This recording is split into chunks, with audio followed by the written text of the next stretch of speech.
Right, part 7. Trying to keep these videos short and sweet, so you don't get bored basically.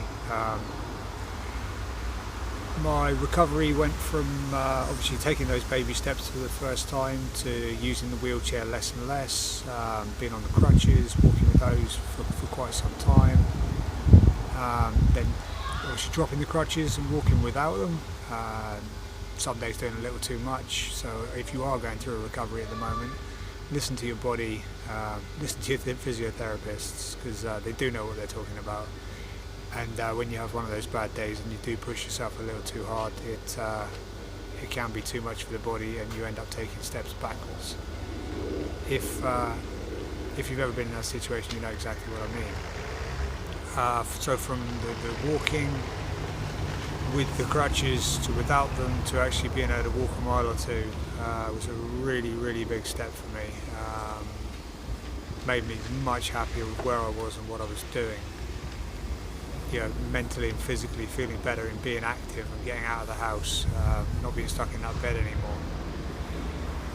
Like I say, if you're in a situation like that, please try and do something. Try and move your body. You know, even if it's doing some arm curls, moving. You know, if you're flat on your back, wiggle your feet, do something. Get the oxygen pumping around your body. I guarantee you will feel better as long as you get that balance right between not doing too much and not doing too little.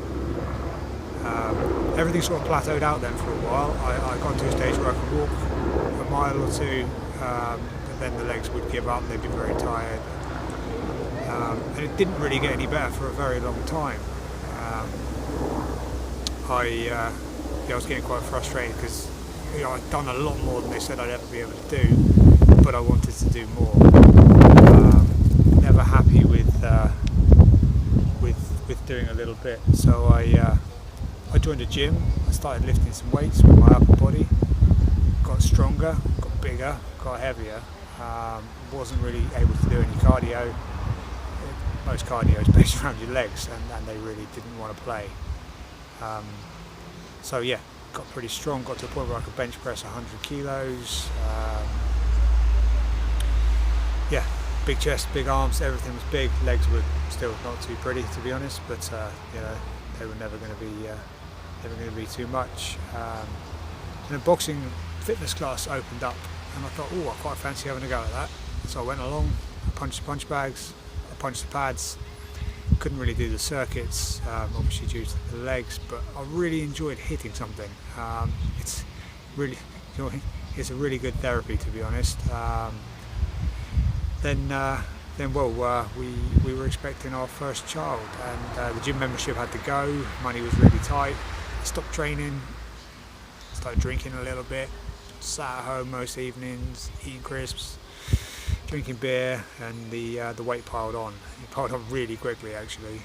Don't know if maybe my metabolism had slowed down a bit from being less active or what, but by the time, well, Christmas just before my son Max was born, I was at my heaviest. I was probably 93, 94 kilos, really not in shape.